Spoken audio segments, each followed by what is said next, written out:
ಓಂ ಶ್ರೀ ಗುರುಭ್ಯೋ ನಮಃ. ಪಾಪೋಹಂ ಪಾಪಕರ್ಮಾಹಂ ಪಾಪಾತ್ಮಾ ಪಾಪಸಂಭವಃ. ತ್ರಾಹಿ ಮಾಂ ಕೃಪಯಾ ದೇವ ಶರಣಾಗತವತ್ಸಲ ಶರಣಾಗತವತ್ಸಲ. ಶ್ರೀಭಗವಾನುವಾಚ ಇಂದ್ರಿಯಾಣಾಂ ಹಿ ಚರತಾಂ ಯನ್ಮನೋನುವಿಧೀಯತೆ ತದಸ್ಯ ಹರತಿ ಪ್ರಜ್ಞಾಂ ವಾಯುರ್ನಾವಮಿವಾಂಭಸಿ ವಾಯುರ್ನಾವಮಿವಾಂಭಸಿ.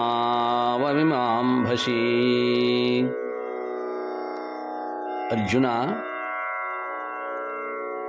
ಇಂದ್ರಿಯಗಳಿಂದ ವಿಷಯಗಳಿಗೆ ವಶವಾದ ಮನಸ್ಸು ನೀರಿನಲ್ಲಿಯ ದೋಣಿಯನ್ನು ಗಾಳಿಯು ಸೆಳೆದೊಯ್ಯುವಂತೆ ಈ ಅಯುಕ್ತನ ಪ್ರಜ್ಞೆಯನ್ನು ಅಪಹರಿಸಿಬಿಡುತ್ತದೆ, ವಿಕ್ಷಿಪ್ತಗೊಳಿಸುತ್ತದೆ.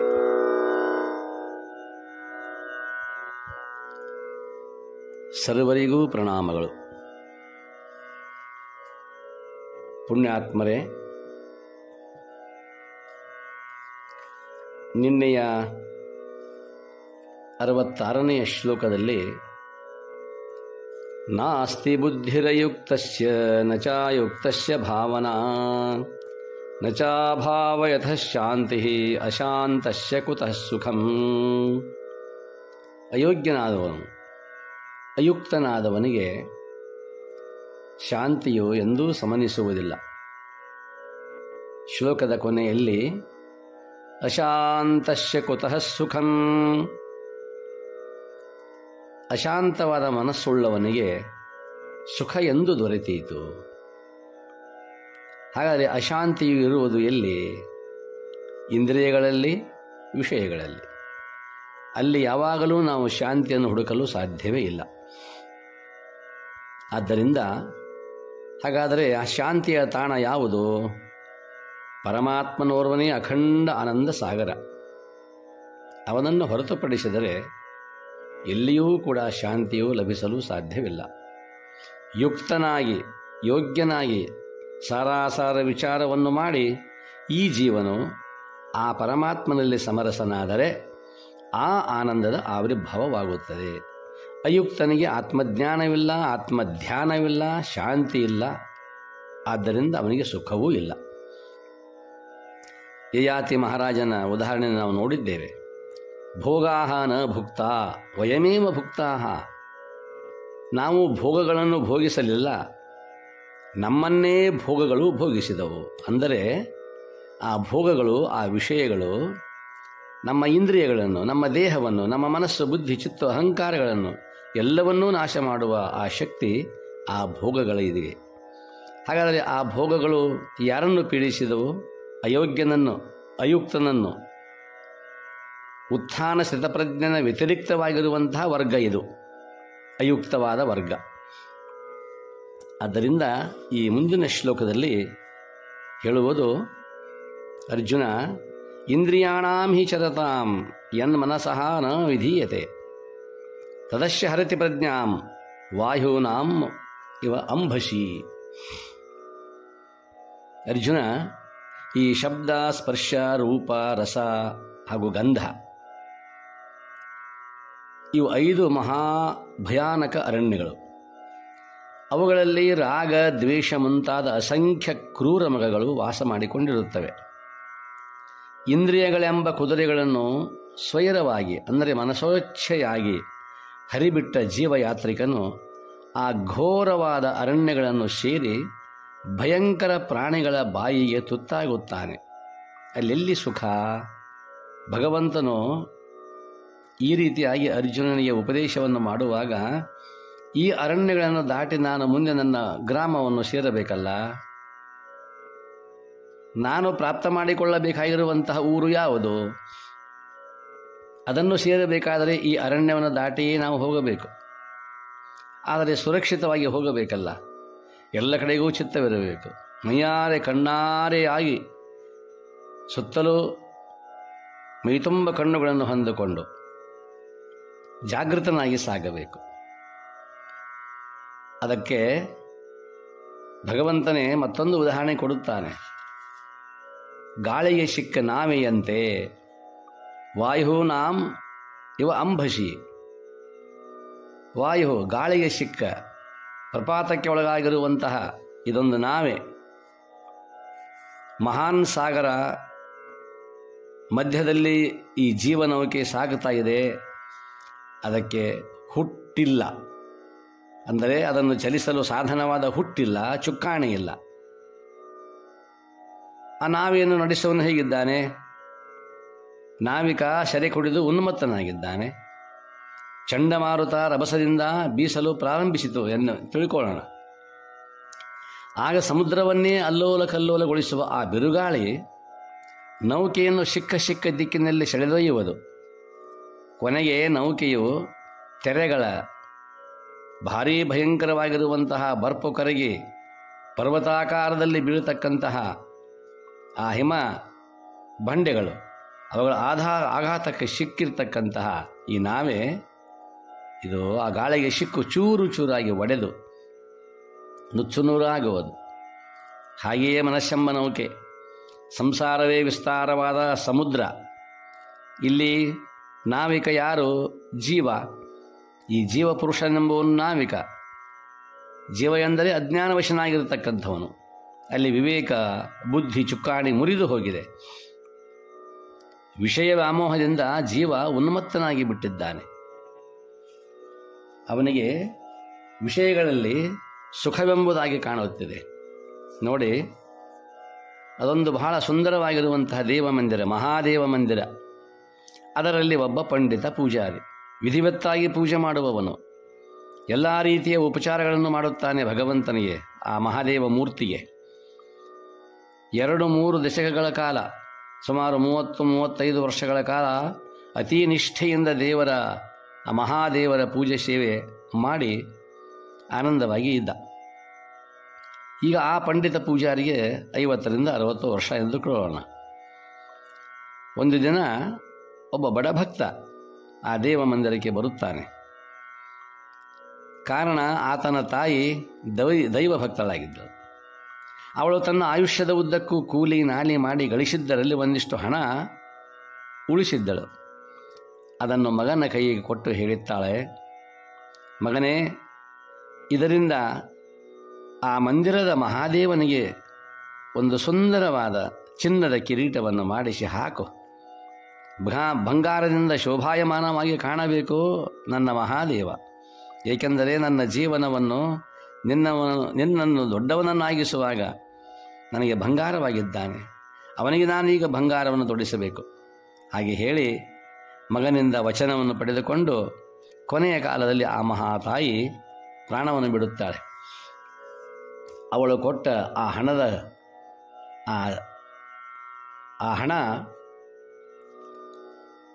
ಆ ಬಂಗಾರದ ಕಿರೀಟಕ್ಕೆ ಸಾಲದಂತಾಯಿತು. ಅಂದರೆ ತಾಯಿಯ ಕೊಟ್ಟ ಹಣ ಆ ಚಿನ್ನದ ಕಿರೀಟವನ್ನು ಕೊಂಡುಕೊಳ್ಳಲು ಸಾಧ್ಯವಿರಲಿಲ್ಲ, ಕಡಿಮೆ ಇತ್ತು. ಆ ಮಾತೆಯ ಮಾತನ್ನು ಪೂರೈಸುವುದು ಮಗನ ಕರ್ತವ್ಯ. ಅವನಾದರೂ ಕೂಡ 16 ವರ್ಷ ಶ್ರದ್ಧೆಯಿಂದ ದುಡಿದು ಒಂದಿಷ್ಟು ಸಂಪಾದನೆ ಮಾಡಿದ. ತಾಯಿಯ ಹಣಕ್ಕೆ ತನ್ನ ಭಕ್ತಿಯನ್ನು ಸೇರಿಸಿದ, ಚಿನ್ನದ ಕಿರೀಟ ಮಾಡಿಸಿದ. ಒಂದು ದಿನ ಸಂಜೆ ಮಂದಿರಕ್ಕೆ ಬಂದು ಪೂಜಾರಿಗೆ ಹೇಳಿದ, ಇದು ನನ್ನ ತಾಯಿಯ ಅಂತಿಮ ಆಸೆ. ಈ ಕಿರೀಟ ತೆಗೆದುಕೊಳ್ಳಿ, ದೇವರ ತಲೆಗಿಡಿ, ಒಂದು ಕ್ಷಣ ನಾನು ಅದನ್ನು ಕಣ್ತುಂಬ ನೋಡಬೇಕು ಎಂದು ಸುಂದರವಾದ ಚಿನ್ನದ ಕಿರೀಟವನ್ನು ಪೂಜಾರಿ ಕೈಗೆ ಕೊಡುತ್ತಾನೆ ಈ ಬಡಭಕ್ತ. ಪಂಡಿತ ಪೂಜಾರಿಗೆ ಅಪಾರ ಸಂತಸ, ಬಹಳ ಸಂತೋಷವಾಯಿತು. ಭಕ್ತನನ್ನು ಮಂದಿರದ ಒಳಗೆ ಕರೆದೊಯ್ದವು. ಆ ಚಿನ್ನದ ಕಿರೀಟವನ್ನು ಅವನ ಕೈಯಿಂದ ದೇವರ ತಲೆಗೆ ಇಡಿಸುತ್ತಾನೆ. ಅದನ್ನು ಪೂಜಿಸಿ ತೀರ್ಥಪ್ರಸಾದ ಕೊಡುತ್ತಾನೆ. ಭಕ್ತನು ಭಾವಪರವಶನಾಗಿ ಕಿರೀಟಧಾರಿ ದೇವರ ಮೂರ್ತಿಯನ್ನು ನೋಡುತ್ತಾನೆ. ಆ ದೇವರ ಮೂರ್ತಿಯಲ್ಲಿ, ಆ ಕಿರೀಟದಲ್ಲಿ ತಾಯಿಯೂ ಕಾಣುತ್ತಾಳೆ, ದೇವನೂ ಕಾಣುತ್ತಾನೆ. ಸತ್ಯಂ ಶಿವಂ ಸುಂದರಂ ಎಂಬ ಭಾವ ಅವನಿಗೆ ಮೂಡಿ ಬರುತ್ತದೆ. ಹಲವು ಜನಗಳ ಭಕ್ತಿಯ ಕನಸು ನನಸಾಗಿತ್ತು. ತಾಯಿಯ ಸಂಕಲ್ಪ ಈಡೇರಿತ್ತು. ಆ ತಾಯಿಯ ಆತ್ಮಕ್ಕೆ ಶಾಂತಿ ದೊರಕೀತೆಂಬ ಭರವಸೆ ಮೂಡಿತ್ತು. ಆತ ದೇವರಿಗೆ, ಪೂಜಾರಿಗೆ ಸಂತೋಷದಿಂದ ನಮಸ್ಕಾರವನ್ನು ಮಾಡಿ ಹಿಂದಿರುಗುತ್ತಾನೆ. ಹೊತ್ತು ಮುಳುಗಿತ್ತು. ಪೂಜಾರಿಯ ಮನಸ್ಸು ಹೊಯ್ದಾಡಿತ್ತು. ಶರಧಿಯಲ್ಲಿ ಮುಳುಗಿದ, ಶರಧಿಯಲ್ಲಿ ತೇಲುವ ಆ ನೌಕೆಯಂತಾಗಿತ್ತು. ಈ ಕಿರೀಟ ಯಾರೂ ನೋಡಿಲ್ಲ. ಭಕ್ತನೂ ಹೊರಟು ಹೋಗಿದ್ದಾನೆ. ಅವನ ಆಶೆ ಈಡೇರಿದೆ. ಅವನಿನ್ನು ತಿರುಗಿ ಬರುವ ಪ್ರಶ್ನೆಯೇ ಇಲ್ಲ. ಮಂದಿರದ ಲೆಕ್ಕಕ್ಕೂ ಕೂಡ ಈ ಕಿರೀಟ ಸೇರಿಲ್ಲ. ನಾನೊಬ್ಬನೇ ಇರುವಾಗ ತಂದು ಕೊಟ್ಟಿದ್ದಾನೆ ಈ ಭಕ್ತ. ಹೀಗಿರುವಾಗ ನಾನು ಇದನ್ನೇಕೆ ನನ್ನದಾಗಿಸಿಕೊಳ್ಳಬಾರದು?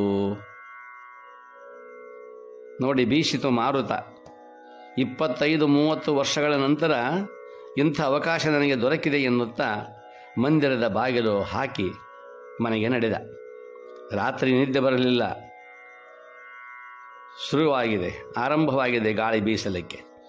ಮನಸ್ಸೆಲ್ಲ ಮಂದಿರದಲ್ಲಿಯೇ ಇದೆ. ದೇವರ ಮೇಲಲ್ಲ, ದೇವರ ತಲೆಯ ಕಿರೀಟದ ಮೇಲೆ. ಮಧ್ಯರಾತ್ರಿ 1 ಗಂಟೆಗೆ ಎದ್ದ. ದೇವಮಂದಿರಕ್ಕೆ ಬಂದ. ಭಗವಂತ ನಗುತ್ತಲಿದ್ದ. ಅತ್ತ ಈತ ಗಮನಿಸಲಿಲ್ಲ. ಅವನ ನಗುವಿನ ಕಡೆಗೆ, ನಗುಮುಖದ ಕಡೆಗೆ ಇವನ ಗಮನ ಹರಿಯಲಿಲ್ಲ. ಅವನ ಮನಸ್ಸು, ಅವನ ಕಣ್ಣು ಆ ಚಿನ್ನದ ಕಿರೀಟ ಎತ್ತಿಕೊಂಡು ಹೋಗಬೇಕೆಂಬುದಾಗಿ ಸಂಕಲ್ಪ ಮಾಡುತ್ತಾನೆ. ಎಂದೆಂದೂ ಹರಿಯದ ಆಶಾಪಾಶಕ್ಕೆ, ಸಂಸಾರದ ಆ ಜಂಜಾ ಮಾರುತಕ್ಕೆ ಒಳಗಾಗಿದ್ದಾನೆ. ಬಂಧನಕ್ಕೆ ಒಳಗಾಗಿದ್ದಾನೆ. 30 ವರ್ಷ ಪೂಜೆ ಮಾಡಿದ್ದಾನೆ. ಆದರೆ ಈಗ ಪೂಜೆಯ ಫಲ ಏನು? ಉನ್ಮತ್ತನಾಗಿದ್ದಾನೆ. ವಿವೇಕ ಬುದ್ಧಿ ಚುಕ್ಕಾಣಿ ಮುರಿದು ಹೋಗಿದೆ. ವಿಷಯ ವ್ಯಾಮೋಹದಿಂದ ಜೀವ ಉನ್ಮತ್ತನಾಗಿದ್ದಾನೆ. ಭಕ್ತ ತನ್ನ ಆಶೆಯನ್ನು ಈಡೇರಿಸಿಕೊಂಡ. ತಾಯಿ ತನ್ನ ಸಂಕಲ್ಪವನ್ನು ಈಡೇರಿಸಿಕೊಂಡಳು. ಆದರೆ ಅದಕ್ಕಾಗಿ ಮೀಸಲಾಗಿದ್ದ ಈ ಪಂಡಿತ ಪೂಜಾರಿಯ ಮನಸ್ಸು ಬಂಗಾರದ ಕಿರೀಟದ ಮೇಲೆ ಬಿತ್ತು. ತೆಗೆದುಕೊಂಡು ಹೋಗಬೇಕೆಂಬುದಾಗಿ ಸಂಕಲ್ಪ ಮಾಡಿದ್ದಾನೆ. ಕೈಯಲ್ಲಿ ಹಿಡಿದಿದ್ದಾನೆ. ಆದರೆ ಮೂರ್ತಿ, ಆ ದೇವ ನಗುತ್ತಲಿದ್ದಾನೆ. ಆ ಕಡೆಗೆ ಗಮನವಿಲ್ಲ. ಕಾರಣ, ಬುದ್ಧಿ ಚುಕ್ಕಾಣಿ ಮುರಿದು ಹೋಗಿದೆ. ಹಾಗೆಯೇ ಪಂಚೇಂದ್ರಿಯಗಳಲ್ಲಿ ಯಾವುದಾದರೂ ಒಂದು ಇಂದ್ರಿಯ ಹಾಗೂ ಆ ಇಂದ್ರಿಯಾನುಭವ, ಆ ಜನ್ಯ, ಆ ವಾಸನೆಗಳ ಜಂಜಾವಾತ ಸಹಜವಾಗಿ ಬೀಸುತ್ತದೆ. ಆಗ ಜೀವನ ಮನೋನೌಕೆ ಗೊತ್ತು ಉರಿಯಿಲ್ಲದೆ ಎತ್ತೆತ್ತಲೋ ತುರಲ್ಪಡುತ್ತದೆ. ಕಾಮಾದಿ ಭಯಾನಕ ಹೊಡೆತಕ್ಕೆ ಸಿಲುಕಿ ಕಡೆಗೊಮ್ಮೆ ಮುಳುಗುವುದು. ಇದು ಅಯುಕ್ತ ಜನರ ಜೀವನದ ರೀತಿ. ಆದ್ದರಿಂದ ಮುದ್ರಾಮ ಹೇಳುತ್ತಾನೆ, ಯಾವುದೋ ಅಲೆಯಲ್ಲಿ ಜೀವ ಕಾಗದ ದೋಣಿ ಎತ್ತ ಚಲಿಸುವುದೆನ್ನುವ ಸೂಚನೆ ಇಲ್ಲ. ಶಿವಪ್ಪನವರು ಹೇಳುವುದು, ಯಾವುದೋ ಅಲೆಯಲ್ಲಿ ಜೀವ ಕಾಗದ ದೋಣಿ. ಇದೊಂದು ವಿಶೇಷ. ಮಕ್ಕಳು ಆಟಿಕೆಯಾಗಿ ಕಾಗದದಲ್ಲಿ ಒಂದು ದೋಣಿಯನ್ನು, ಒಂದು ಹಡಗವನ್ನು ಮಾಡುತ್ತಾರೆ. ಅದನ್ನು ಸಹಜವಾಗಿ ನೀರಿನ ಮೇಲೆ ಬಿಡುತ್ತಾರೆ ಸರೋವರದಲ್ಲಿ. ಎತ್ತ ಚಲಿಸುವುದೆನ್ನುವ ಸೂಚನೆಯೇ ಇಲ್ಲ. ಅದಕ್ಕೆ ಯಾವುದು ಚುಕ್ಕಾಣಿ ಇಲ್ಲವಲ್ಲ. ನಾವಿಕ ಇಲ್ಲ. ಬಿರುಗಾಳಿ ಬಂದೀತೋ, ನೆಮ್ಮದಿಯ ಕೆಡಿಸೀತೋ, ಮುಂಚಿನಿತು ಅರಿವಿಲ್ಲ ಮುದ್ದು ರಾಮ, ಮುಂಚಿನಿತು ಅರಿವಿಲ್ಲ ಮುದ್ದು ರಾಮ. ಯಾವ ಕಡೆಗೆ ಹೋಗುತ್ತದೆಯೋ ಗೊತ್ತಿಲ್ಲ ಆ ನಾವೇ. ಅದಕ್ಕೆ ಯಾವುದೇ ದಿಕ್ಕು ದಿಶೆ ಇಲ್ಲ. ಗಾಳಿ ಬಿಟ್ಟ ಆ ದಿಕ್ಕಿನತ್ತ ಅದು ಮುಂದೆ ಸಾಗುತ್ತದೆ.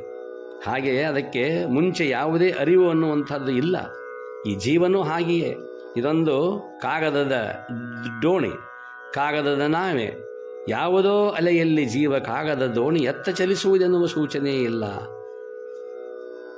ಆ ರೀತಿಯಾಗಿರತಕ್ಕಂತಹ ಈ ಅಯುಕ್ತನ ಮನಸ್ಸು ಇದೆ.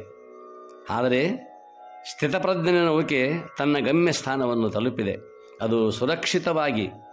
ಅದಕ್ಕೆ ಕಾರಣ ಅವನ ನಿರ್ಮಲ ಮನಸ್ಸು, ನಿಶ್ಚಲ ಬುದ್ಧಿಯ ಹಾಗೂ ರಾಗದ್ವೇಷ ವಿಹೀನ ಭಾವ. ಜನಕ ಮಹಾರಾಜನ ಜೀವನವೂ ಸ್ಥಿತಪ್ರಜ್ಞ ಜೀವನದ ಸುಂದರ ಮಾದರಿ. ಒಮ್ಮೆ ಗುರು ಯಾಜ್ಞವಲ್ಕ್ಯರ ಎದುರು ಆತ್ಮೋಪದೇಶ ಕೇಳಲು ಕುಳಿತಿದ್ದಾನೆ ಜನಕ ಮಹಾರಾಜ. ಯಾರೋ ಸುದ್ದಿಯನ್ನು ತಂದರು. ಮಿಥಿಲಾಪಟ್ಟಣ ಅಗ್ನಿಯ ಆಹುತಿಯಾಗುತ್ತಿದೆ ಮಹಾರಾಜ್. ಭಯಂಕರ ಅಗ್ನಿಯ ಕರಾಳ ನಾಲಿಗೆಗಳು ಮಹಾರಾಜ ತಮ್ಮ ಅರಮನೆಯತ್ತ ಚಾಚಿಕೊಳ್ಳುತ್ತಿವೆ. ಈ ಸುದ್ದಿ ಕಿವಿಗೆ ಬಿದ್ದ ಪರುಕ್ಷಣವೇ ಶಿಷ್ಯರೆಲ್ಲ ಗಾಬರಿಯಿಂದ ಓಡಿ ಹೋದರು. ಜನಕ ಮಹಾರಾಜ ಮಾತ್ರ ಶಾಂತನಾಗಿ ನುಡಿದ. ಏಕೆಂದರೆ ಅವನು ಯುಕ್ತ, ಅಯುಕ್ತನಲ್ಲ, ಅಯೋಗ್ಯನಲ್ಲ. ಮಿಥಿಲಾಯಾಂ ಪ್ರದಗ್ಧಾಯಾಂ ನಮೇ ಕಿಂಚನ ದೈಹತಿ. ಮಿಥಿಲೆ ಉರಿದು ಹೋದರೂ ಕೂಡ ನನ್ನ ಒಂದು ಕೂದಲು ಕೂಡ ಎಂದೂ ಕೂಡ ಅದು ಸುಡಲಿಕ್ಕೆ ಸಾಧ್ಯವಿಲ್ಲ. ಇದು ಎಂಥ ಸುಸ್ಥಿರ ಪ್ರಜ್ಞೆ. ಅವನು ಮಹಾರಾಜ, ಎಲ್ಲವನ್ನೂ ತಿಳಿದವನು.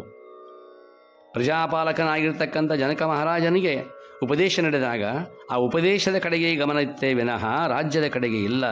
ನನ್ನ ಒಂದು ಕೂದಲು ಕೊಂಕು ಆಗುವುದಿಲ್ಲ.